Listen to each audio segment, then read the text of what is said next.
محبت میں جدائی کے عالم کا کوئی بھی کامیابی کا رستہ نظر نہیں آئے اس کو تمام دستیاب۔ ان الحمدللہ والصلاة والسلام علی من لا نبی بعدہ، اما بعد فاعوذ باللہ من الشیطان الرجیم، بسم اللہ الرحمن الرحیم۔ لاسٹ لیسن کے اندر ہم نے اسلام کے 5 ارکان پڑھے تھے، ایسے ہی ہے۔ آج انشاءاللہ ہم پڑھیں گے جو پہلا رکن ہے کہ شہادت اللہ الہ الا اللہ وان محمد الرسول اللہ صلی اللہ علیہ وسلم، اس چیز کے متعلق پڑھیں گے کہ دین میں توحید اور رسالت کی گواہی کا کیا مقام ہے۔ توحید اور رسالت کی گواہی کے اندر سب سے پہلی چیز ان سے یہ ہے، ہم نے 5 ارکان جو پڑھے تھے، بنی الاسلام علی 5، اسلام کی بنیاد کتنے ارکان پہ ہے؟ 5 ارکان کے اوپر ہے۔ رکن کے ارکان کی واحد کیا تھی؟ رکن کا کیا مطلب ہوتا ہے؟ پلرز یا کوئی مضبوط کنارہ یا نکر، ٹھیک ہے۔ اب اسی طریقے سے پہلا اگر رکن دیکھا جائے تو وہ ہے شہادت اللہ الہ الا اللہ وان محمد رسول اللہ صلی اللہ علیہ وسلم۔ تو ان دونوں کے اندر بھی پہلی چیز ان سے ہے وہ شہادت اللہ الہ الا اللہ ہے، کہ یہ چیز کی گواہی دینا کہ اللہ تعالیٰ کے علاوہ کوئی الہ نہیں ہے۔ اللہ تعالیٰ کے علاوہ کوئی الہ نہیں ہے، اس سے مراد یہ ہے کہ نہ تو اللہ تعالیٰ کے علاوہ کوئی عبادت کے لائق ہے، نہ اللہ تعالیٰ کے علاوہ کوئی اس دنیا کے اوپر قدرت رکھنے والا ہے، نہ اللہ تعالیٰ کے علاوہ کوئی خالق ہے اس کائنات کا، نہ اللہ تعالیٰ کے علاوہ کوئی اس کائنات کا مالک ہے، نہ رازق ہے، نہ رحمان ہے، رحیم ہے۔ یہ تمام کی تمام صفات، یہ تمام کی تمام کوالٹیز یہ اللہ تعالیٰ کے اوپر ہی فٹ ہوتی ہیں اور کسی ذات کے اوپر فٹ نہیں ہو سکتی۔ اللہ تعالیٰ نے سورۃ النور کے اندر بیان فرمایا انما المؤمنون الذین آمنوا باللہ ورسولہ، مومن تو وہی ہیں جو اللہ اور اس کے رسول پر ایمان لے کے آتے ہیں۔ اٹ مینس کہ اللہ تعالیٰ کے علاوہ اگر کوئی شخص کسی اور ذات پر ایمان لے کے آتا ہے یا کسی اور ذات پر یقین رکھتا ہے کہ اگر رازق اللہ تعالیٰ تو رازق یہ بھی ہے، اٹ مینس کہ وہ اللہ تعالیٰ کی ذات پہ یقین نہیں رکھ رہا۔ اگر اللہ تعالیٰ کی ذات پہ یقین نہیں رکھ رہا تو اللہ تعالیٰ نے سورۃ نور کے اندر بیان فرما دیا انما المؤمنون الذین آمنوا باللہ ورسولہ، مومن تو وہی لوگ ہیں جو کہ ایمان والے تو وہی لوگ ہیں جو کہ اللہ پہ ایمان رکھتے ہیں اور رسول پہ ایمان رکھتے ہیں۔ پھر رسول اللہ صلی اللہ علیہ وسلم نے بیان فرمایا کہ مجھے حکم دیا گیا ہے کہ لوگوں سے اس وقت تک جنگ کروں کہ جب تک وہ یہ گواہی نہ دے دیں کہ اللہ کے سوا کوئی معبود نہیں اور محمد صلی اللہ علیہ وسلم اللہ کے بندے اور اس کے رسول ہیں۔ بات وہی ہے کہ اسلام کی سب سے پہلی بنیاد 2 چیزیں ہیں کہ اللہ تعالیٰ کی توحید پر ایمان ہو، دوسرا محمد صلی اللہ علیہ وسلم کی جو سی رسالت پر ایمان ہو۔ اگر اللہ تعالیٰ کی توحید کے اندر خلل ہے تو انسان کو اپنا ایمان چیک کر لینا چاہیے کہیں اس کا ایمان ختم تو نہیں ہو گیا۔ اگر رسالت کے اندر شک ہے تو تب بھی چیک کر لینا چاہیے کہیں اس کا ایمان ٹوٹلی فارغ تو نہیں ہو گیا۔ اگر وہ ختم نبوت کا قائل نہیں ہے تب اس کو چیک کر لینا چاہیے کہیں اس کا ایمان ختم تو نہیں ہو چکا۔ اسی طریقے سے جو لوگ حدیث پر ایمان نہیں رکھتے، حدیث کا انکار کرتے ہیں، کہتے ہیں صرف قرآن ہی کافی ہے، ان کے لیے بھی یہی چیز اللہ تعالیٰ نے بیان فرمائی کہ اللہ کے رسول نے بیان فرمائی کہ اللہ کے رسول نے کیا فرمایا، پروفیٹ صلی اللہ علیہ وسلم نے کیا فرمایا، میں حکم دیا گیا ہوں کہ میں اس وقت تک لوگوں سے جنگ کروں جب تک وہ 2 چیزوں پر ایمان نہ لیں۔ کس چیز پر؟ ایک اللہ تعالیٰ کی توحید پر اور دوسری میری جو سی ہے نا وہ رسالت پر، اللہ تعالیٰ کے بندے ہونے پر، رسالت پر، ٹھیک ہے۔ اگر نبی علیہ الصلوۃ والسلام اللہ کے رسول ہیں اور نبی کی بات جو سی ہے وہ حدیث ہوتی ہے تو اس کا مطلب اللہ تعالیٰ نے جب رسول کو مبعوث کیا، اس کا مطلب کہ قرآن مجید کی تفسیر حدیث کے اندر بیان کر دی۔ اگر حدیث کو نہیں مانیں گے قرآن کی تفسیر کو نہیں مان رہے، اگر تفسیر مصطفی نہیں مانیں گے اس کا مطلب اپنے دل والی تفسیر کریں گے، اپنی مرضی تفسیر کریں گے۔ جب اپنی مرضی سے تفسیر کریں گے پھر اللہ تعالیٰ نے قرآن میں بیان فرمایا کہ شیطان بھی کچھ لوگوں کی طرف ان کے دل کے اندر القاء کرتا ہے بات کو، وحی کرتا ہے بات کو، ٹھیک ہے۔ جس طرح اللہ تعالیٰ اپنے رسولوں پر وحی کرتے ہیں نا، اس طریقے شیطان اپنے چیلوں کے دلوں کے اندر کچھ باتیں ڈال دیتے ہیں۔ ہمارے بھی دل کے اندر بعض اوقات کچھ باتیں آ جاتی ہیں، اللہ تعالیٰ سے پناہ مانگنی چاہیے۔ تو شیطان بھی اپنے چیلوں کے دلوں میں کچھ باتیں ڈال دیتا ہے۔ اسی طریقے جب شیطان ان کے دلوں کے اندر باتیں ڈالتا ہے تو وہ لوگ پھر اپنی مرضی کے مطابق تفسیر کرتے ہیں، لہٰذا ان کا بھی ایمان جو ان سے ہے وہ خطرے کی چیز ہے۔ اس کے بعد لا الہ الا اللہ کا کیا معنی ہے؟ لا الہ، نہیں کوئی الہ۔ اس سے مراد یہی ہے کہ اللہ تعالیٰ کے علاوہ نہ تو کوئی عبادت کے لائق ہے، نہ خالق، نہ مالک، نہ رازق، نہ قادر۔ کوئی بھی کوالٹی، کوئی بھی کریکٹرسٹک جو اللہ تعالیٰ کی ہیں وہ کسی اور ذات کو اگر دے دی جائیں تو وہ دوسری ذات کو الہ ماننے کے مترادف ہے۔ دوسری ذات کو الہ ماننے کے برابر ہے۔ ہم اللہ تعالیٰ کو الہ مانتے ہیں، ایسے ہے نا، لا الہ الا اللہ، نہیں کوئی الہ سوائے اللہ تعالیٰ کے۔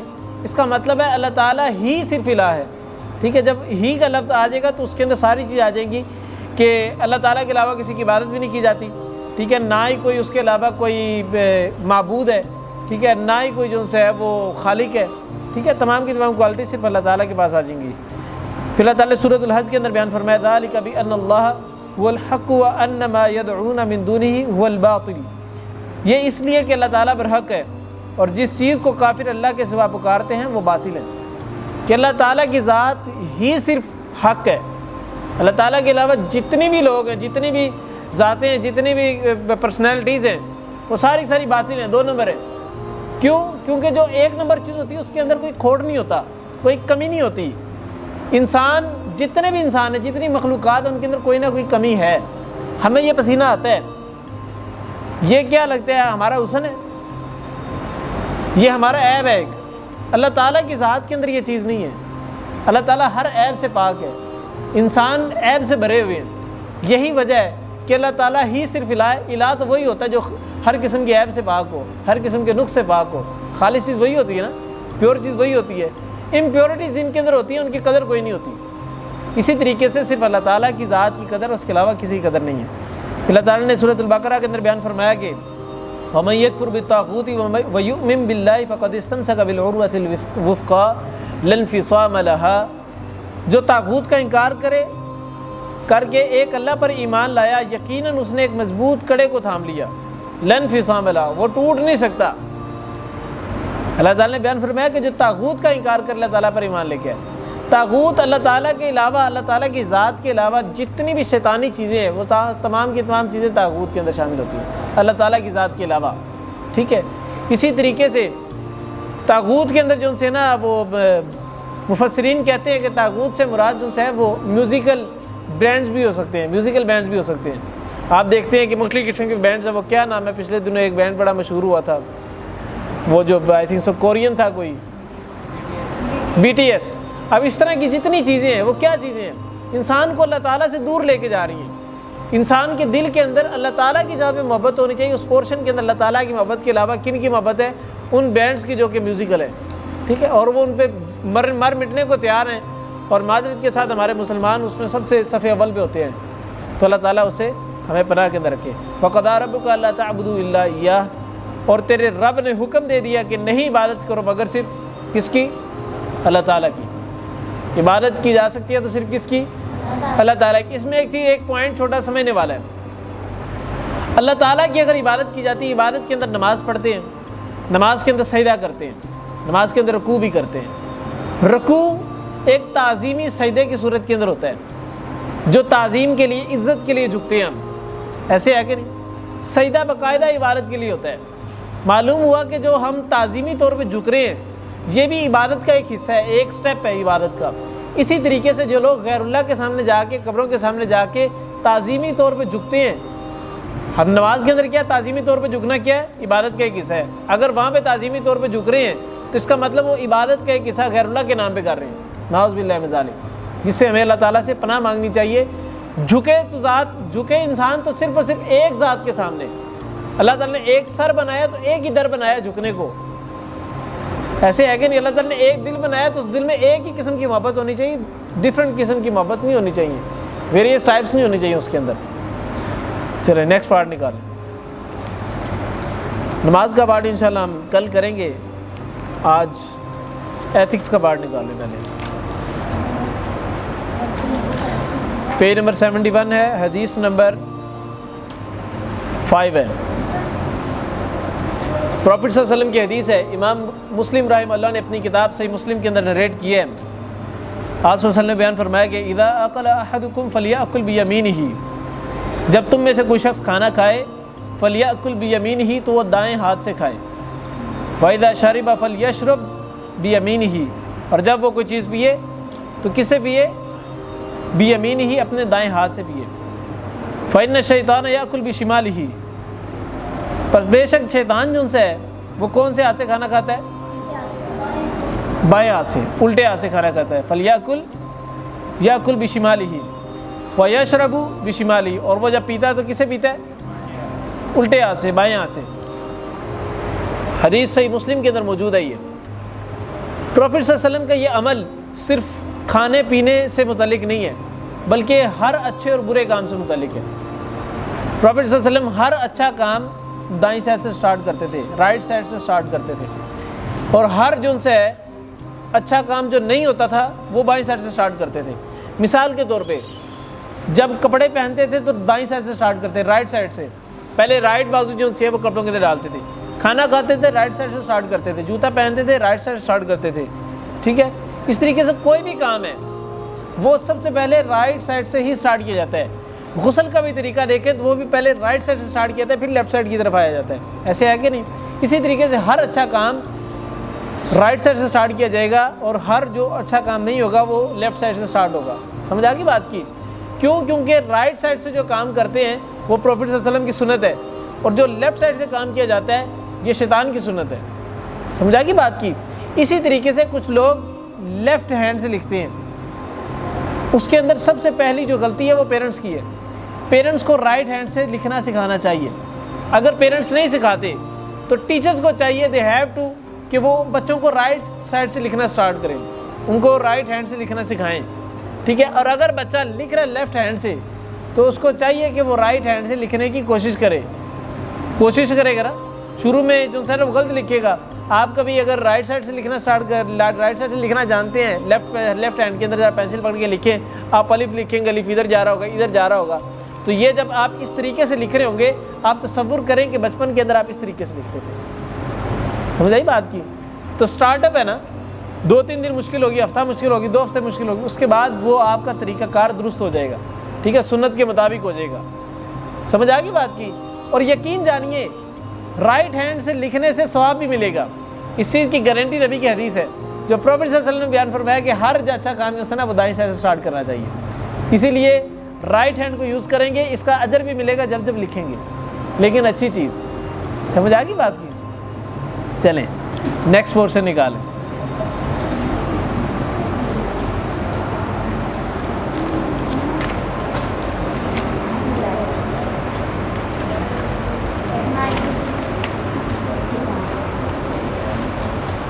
سیرہ آف پروفیٹ صلی اللہ علیہ وسلم، نبی علیہ الصلوۃ والسلام کی سیرت طیبہ۔ ہم کون سے کویسچن پہ پہنچ گئے تھے؟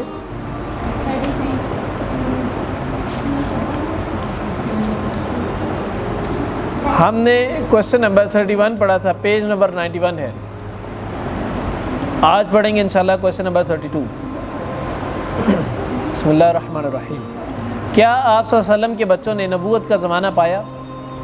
یاد رکھیں نبی علیہ الصلوۃ والسلام کے جتنے بیٹے تھے وہ سارے کے سارے نبوت سے پہلے فوت ہو گئے، ٹھیک ہے، سوائے ابراہیم کے۔ ابراہیم جو سے تھے انہوں نے نبوت کا دور پایا لیکن بچپن کے اندر فوت ہو گئے۔ معلوم ہو کہ تمام بچے بچپن کے اندر فوت ہو گئے تھے سوائے بیٹیوں کے۔ بیٹیوں کے نام کیا کیا تھے؟ زینب، رقیہ، ام کلثوم اور فاطمہ۔ اللہ تعالیٰ سب پہ جو سے نا اپنی رحمت نازل کریں۔ اور نبی علیہ الصلوۃ والسلام کی بیٹوں کا نام کیا تھا؟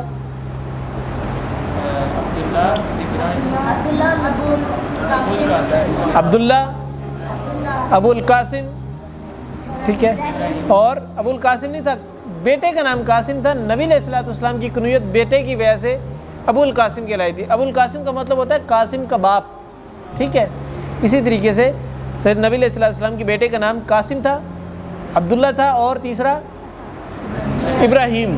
ابراہیم جو بیٹے تھے یہ تب کی بات ہے جب نبی علیہ الصلوۃ والسلام پہ نبوت نازل ہو گئی تھی، صحابہ سامنے کھڑے تھے۔ میں نے شاید لاسٹ لیکچر کے بیان بھی کیا تھا کہ ہاتھ کے اندر ابراہیم کو اٹھایا تھا اور ابراہیم کی روح قبض کی جا رہی تھی، ابراہیم کی روح قبض کی جا رہی تھی، ہاتھ کے اندر ابراہیم کو اٹھایا ہوا تھا اور سامنے صحابہ کھڑے ہوئے تھے۔ معلوم ہوا کہ انہوں نے نبوت کا دور پایا لیکن بچپن کے اندر ہی فوت ہو گئے، اللہ تعالیٰ کی مرضی۔ اس کے اندر بھی اللہ تعالیٰ کی بڑی حکمتیں ہیں کہ وہ بچپن کے اندر ہی کیوں فوت ہو گئے۔ اگر وہ جوانی پا لیتے، ٹھیک ہے، وہ جوان ہو جاتے اور وہ نبی علیہ الصلوۃ والسلام پر ایمان لے کے آتے اور کلمہ گو ہو جاتے تو اٹ مینس کہ ان کا مقام بھی جو ان سے نا بہت بلند ہونا چاہیے تھا، ٹھیک ہے۔ اب نبوت کا سلسلہ تو ختم ہو چکا، ٹھیک ہے، اور آگے خلافت کے مسائل تھے۔ بعد میں جا کے خلافت کے مسئلے کے اوپر بھی پھر مسائل کریٹ ہونے تھے، جو کہ آج بھی موجود ہیں۔ اہل تشیع اور اہل سنت کے درمیان جو سب سے بڑا مسئلہ ہے وہ خلافت اور ملوکیت کا ہے۔ اہل سنت کہتے ہیں کہ خلافت ہونی چاہیے، اہل تشیع کہتے ہیں ملوکیت ہونی چاہیے، امامیت ہونی چاہیے۔ سمجھ آ گئی بات کی؟ اگر نبی علیہ الصلوۃ والسلام کے بیٹے بڑے ہو جاتے تو یہ مسئلہ اور بھی بڑھ جاتا، ٹھیک ہے۔ باقی اللہ عالم کہ اس میں کیا حکمت تھی، اللہ تعالیٰ بہتر جانتا۔ اللہ تعالیٰ ہمیں صحیح راستے کی طرف گائیڈ کرے، صحیح راستہ دکھائے اور اس پر چلنے کی توفیق عطا فرمائے، اور غلط راستہ بھی دکھائے اور اسے بچنے کی توفیق عطا فرمائے۔ یہ پروفٹ صلی اللہ علیہ وسلم کی حدیث بھی ہے، اللہم ارنا الحق حقا وارزقنا اتباعہ وارنا الباطل باطلا وارزقنا اجتنابہ، کہ اللہ تعالیٰ ہمیں صحیح راستہ دکھائے، حق کا راستہ دکھائے اور اس پہ چلنے کی توفیق دے، اور باطل کا راستہ دکھائے اور اسے بچنے کی بھی توفیق عطا فرمائے۔ جی آگے کویشچن نمبر 33 ہے، 35 سال کی عمر میں آپ صلی اللہ علیہ وسلم کے ساتھ کون سا اہم واقعہ پیش آیا؟ ہاں جی،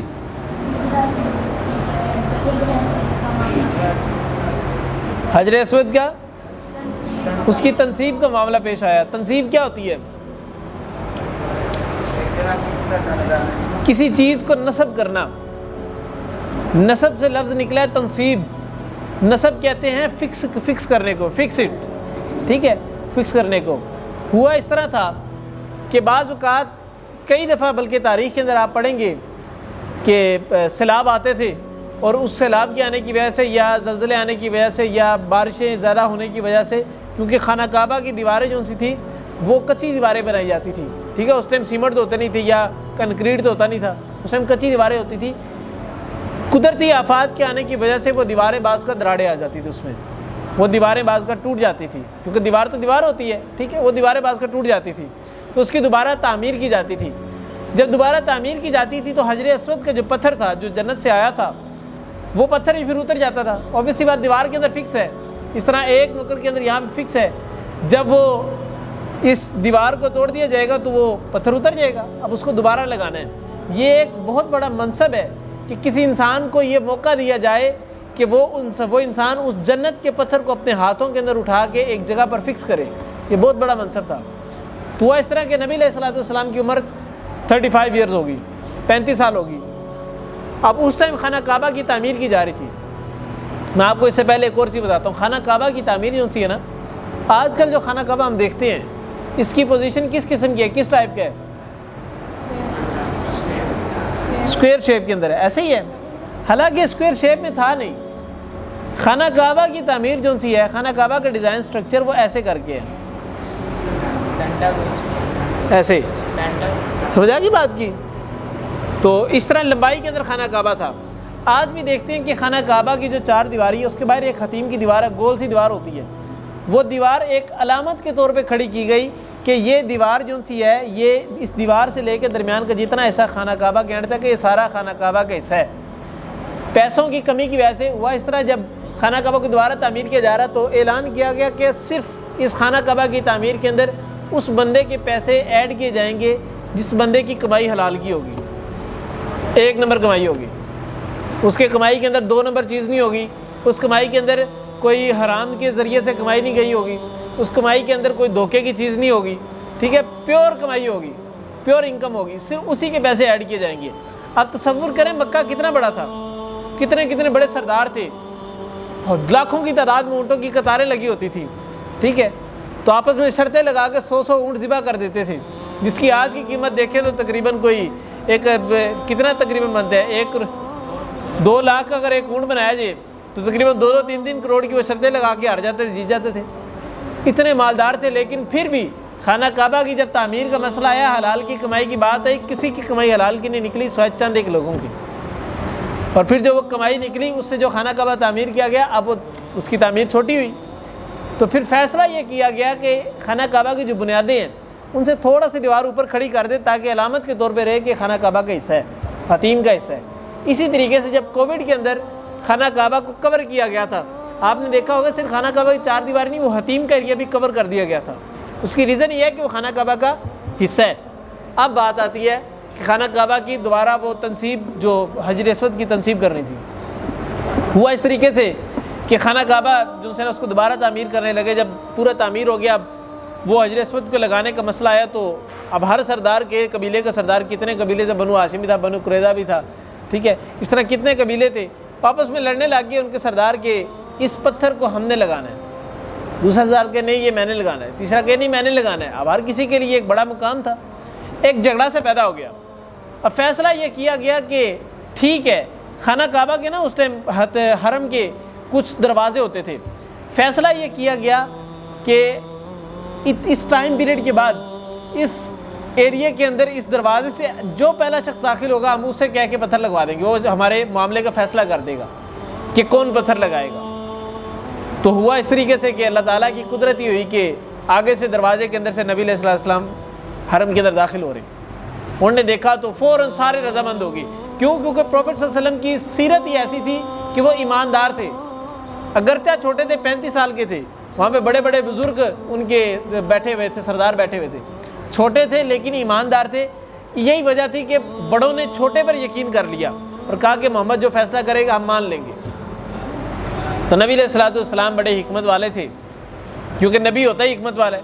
اللہ تعالیٰ نے نبی کو 2 چیزیں دی ہوتی ہیں، ایک حکمت اور ایک نبوت۔ تو نبی علیہ السلام نے حکمت کا دائرہ کار اپنایا اور فیصلہ یہ کیا کہ سرداروں سے کہا کہ آپس میں لڑو نا، ایک چادر لے آؤ بڑی ساری۔ اب چادر لے کے آئے تو نبی علیہ السلام نے اس حجر اسود کو اٹھایا اور اس چادر کے اندر رکھ دیا اور کہا کہ چاروں سرداروں سے کہا کہ چادر کو اٹھا لو، جتنے بھی سردار تھے ساروں سے کہا کہ چادر کا ایک ایک پلو پکڑو اور اٹھا لو چادر کو۔ اب ساروں کے ذمے برابر فیصلہ ہو گیا کہ ساروں نے حجر اسود کو اٹھایا ہے، ٹھیک ہو گیا۔ نبی علیہ السلام نے اپنے ہاتھوں سے بڑھ کے اس حجر اسود کو اندر رکھا۔ نبی کا مقام اس ٹائم بھی بلند ہو گیا تھا، دنیا والوں کے سامنے اللہ تعالیٰ نے ثابت کر دیا تھا کہ نبی کا مقام اب بھی بلند ہے، نبوت کے بعد ہی بلندی ہوگا۔ نبوت سے پہلے بھی بلند تھا سردار، حالانکہ کتنے کتنے بڑے سردار تھے، سردار ہونے کے باوجود پتھر کس نے اٹھایا؟ نبی علیہ السلام۔ سرداروں نے صرف کپڑے کو پکڑا، جس کپڑے کو پتھر ٹچ کر رہا تھا نبی نے اس پتھر کو اپنے ہاتھوں سے ٹچ کیا، اس کے بعد نبی نے اٹھا کے اس کپڑے کے اندر رکھا۔ سرداروں نے اس طرح چادر اٹھائی اور خانہ کعبہ کے پاس لے گئے۔ اب معاملہ ہے پتھر لگائے گا کون، کہانی پھر ادھر ہی آ گئی۔ اب نبی علیہ السلام نے کیا کیا کہ وہ سارے رضامند تھے نبی پر کہ نبی جو بھی فیصلہ کریں گے مان لیں گے۔ اب سارے اس بات پہ بھی خوش ہو گئے، چلو ہم نے پتھر کو اٹھایا تو صحیح۔ اب جب وہاں پہ پہنچے اب نبی نے اس پتھر کو خود اٹھایا اور خود لگا دیا۔ اگر کوئی اور شخص لگاتا تو لڑائی ہو جانی تھی، نبی نے لگا دیا، سارے رضامند ہو گئے، چلو ہم نے پتھر اٹھا کے لے کے نبی نے لگا دیا۔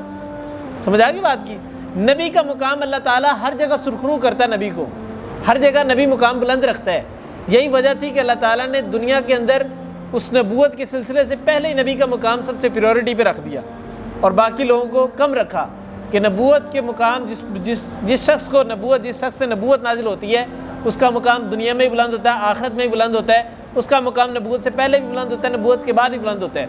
یہی وجہ تھی کہ نبی علیہ السلام نے آج تک یعنی پوری زندگی کے اندر نبوت سے پہلے یا نبوت کے بعد بھی کوئی برا کام نہیں کیا تھا۔